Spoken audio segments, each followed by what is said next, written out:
everybody, I am ARMR, here once again with my friend Heather. We're recording this on International Batman Day. And we're going to talk to you today about our first viewing in a while of The Dark Knight Rises. I have so many issues with this movie. I'm kind of mixed because I love some, I hate some, but I understand what you don't like about it, but there's still a lot I love about this movie. Again, it also has positive feelings for me because I watched it with my cousin and my uncle, so it was just like super exciting, and we watched it in theaters. It was the end of this trilogy, so I was like, yeah! So we were watching it, I'm like, yeah. There's tons of things I do like about this movie. It is a very well put together movie on its own, and I do like how they did Catwoman. She was kind of cool, but there's a lot of stuff that's like, I still have trouble adjusting to the different Bane. I mean, especially him being like, turning out to be the lackey at the end. Sorry, spoilers of a movie that came out like how many years ago now? A while. Yeah. It's 2005? Has it been 10 years? Holy shit.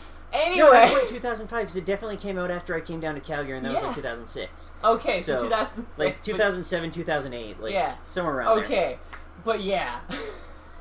But yeah, and like the silly thing with like the guy's real name being Robin, it's like, no, that's not how...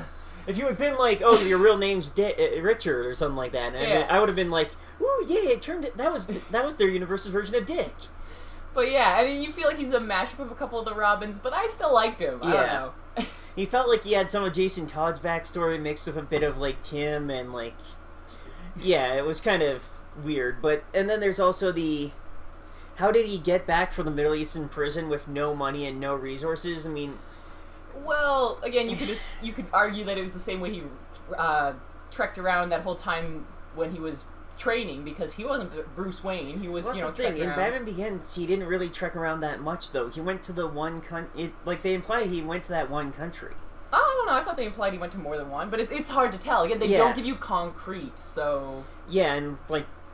and most of his training we're showing came with the League of Shadows. Like, he learned a bit about being a criminal on his own, but then, like, he went to the League of Shadows and they taught him everything else. Because this Batman isn't a detective, he's not much of anything other than a ninja. Yeah. Ninja and tech. That's all you need. Yeah. But the tech is actually part of the problem, because they both implied that his knees were completely destroyed and that he needed this magic knee brace to get back into the action. But then they were like, oh, he quit. He's been out of action for 8 years. He quit right after Harvey Dent died, and they passed the Dent Act. Well, yeah, so it's like... It's really kind of ambiguous with what happened in those 8 years, what he's been doing. So it's like, I get that he's been a recluse, but you think he'd still do something. Yeah, they imply that he just stopped being Batman, that, like, Harvey and Rachel broke his resolve and stuff. And I'm like... But... they mention this huge time gap, but then some of the stuff he's doing, like... No way has it been 8 years. You keep saying it's been 8 years, but no way. Like, he's still moping over Rachel, and, like, Alfred, like, finally tells him, apparently after 8 years of keeping the secret, that Rachel wasn't gonna go with him regardless. Yeah, oh, I hate that moment, because that is one of the things I didn't like. It's just like, no! Alfred is your man. Do not be angry at him. And it's just... Yeah, I mean, and we said in our previous ones, like, we almost would have been upset if Rachel had for some reason chosen Bruce. Like, yeah, it would have eventually self-destructed like all his other relationships doing all the other movies. I mean, we never see those girls again in the next movie. So sometimes they mention their name. It's like, yeah, that who's gone away, far away. But yeah, like this being a version of Bruce that was like, oh well, you know, the Dent Act got rid of all organized crime overnight practically, so they didn't need me anymore. I'm like, no. No, like, you can't tell me that Gotham City is completely crime-free, especially when we get Catwoman running around and stealing from him right away. Yeah, clearly she's doing stuff so that you assume there are other villains, but... Or even if not just villains, there's clearly some level of organized crime still around. They're just better at hiding now because the Dent Act apparently allows people to ignore certain, like... It's very unclear what the Dent Act actually does other than gives the police extra powers for fighting crime. Suddenly, like...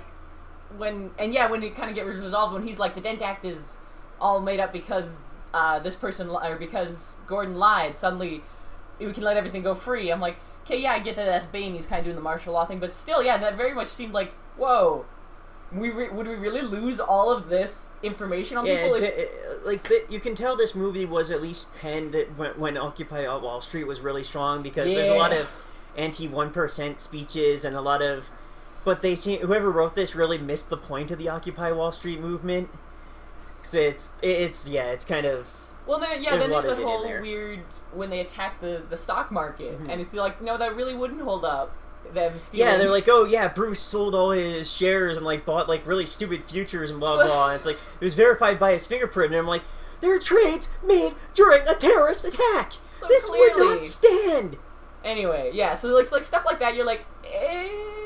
Especially because the trades were made on the floor. It's not like Bruce was in his penthouse making the trades. Yeah, and they clearly point out he's been a recluse. So that, again, that all comes into play. It's like, okay, do you believe that A, the hijackers took his fingerprint, or do you believe that this recluse came out coincidentally the one day that there was an attack? No. Or like logged onto his computer and went, I'm gonna make a bunch of investments now! Like, no, I'm pretty sure a major trade like that made during a terrorist attack could pretty easily get overturned by Wayne's lawyers. Exactly, and he's probably got a lot. Like, as much as they're like, oh yeah, he hasn't been making money, so he's still got lawyers. Anyway.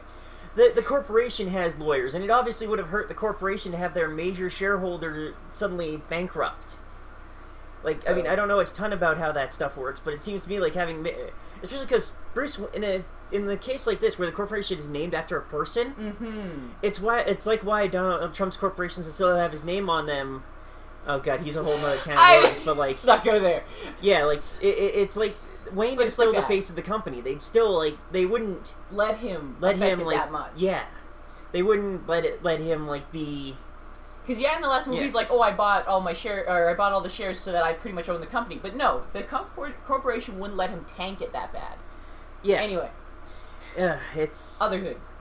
This movie, the suddenly reveal at the end of Talia and having her hating Bruce and stuff and wanting to, like, avenge her father felt kind of weird. Because, like, Talia in the comics and in the animated series, she's bounced back and forth for years. Yeah. Like...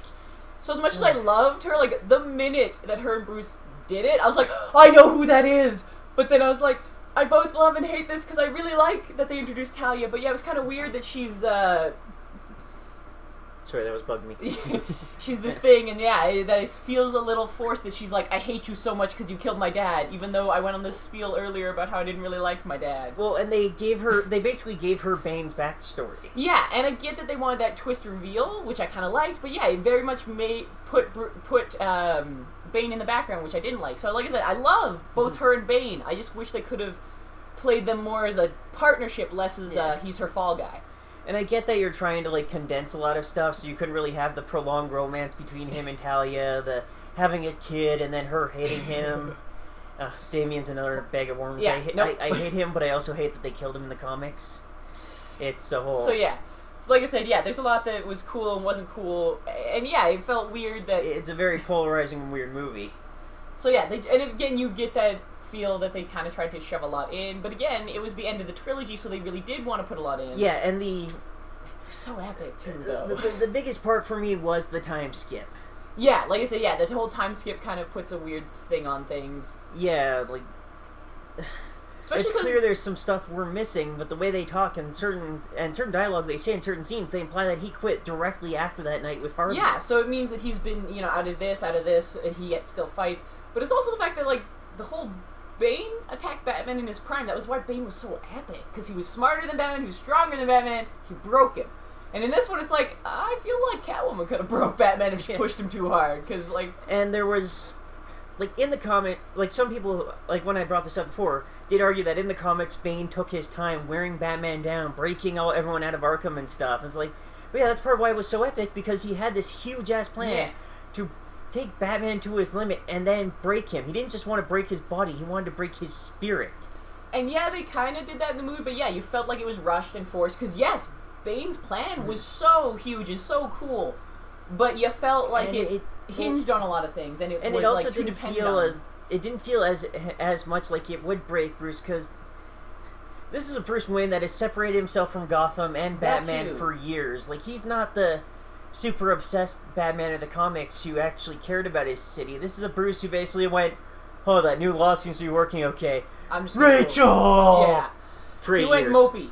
And it's weird. Yeah, because, yeah, you felt like... And you got little tidbits like when Officer Blake brings up, you know, the boys' home, you're not giving money to it. He is actually concerned about that, but it's the fact that 8 years he hasn't noticed, so it's like, meh.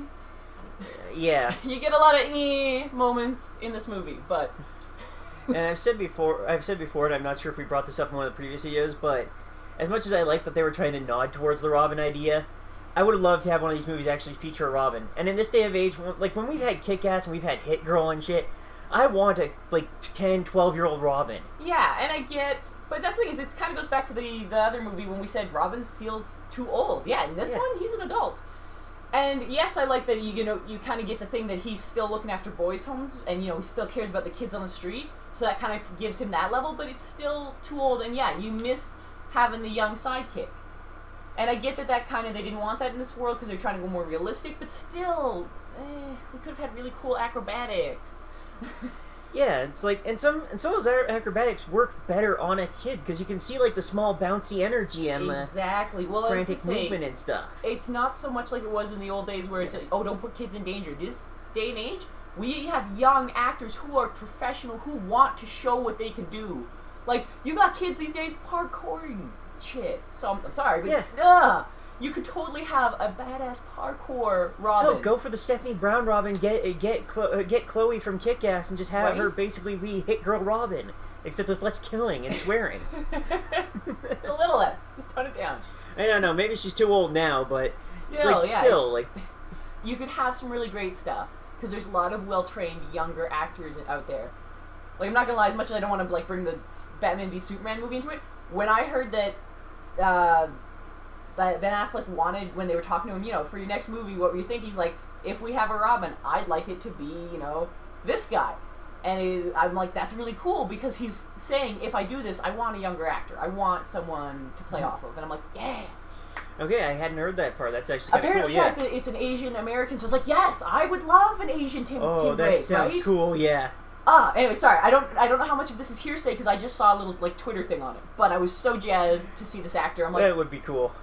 I mean, Tim Drake is my favorite Robin. He's the Robin that I came in on. I came into comics around 2006. Tim Drake was the Robin. He was in Teen Titans and all that, and like, I've read a lot of older stuff too, and I just love Tim. Yeah.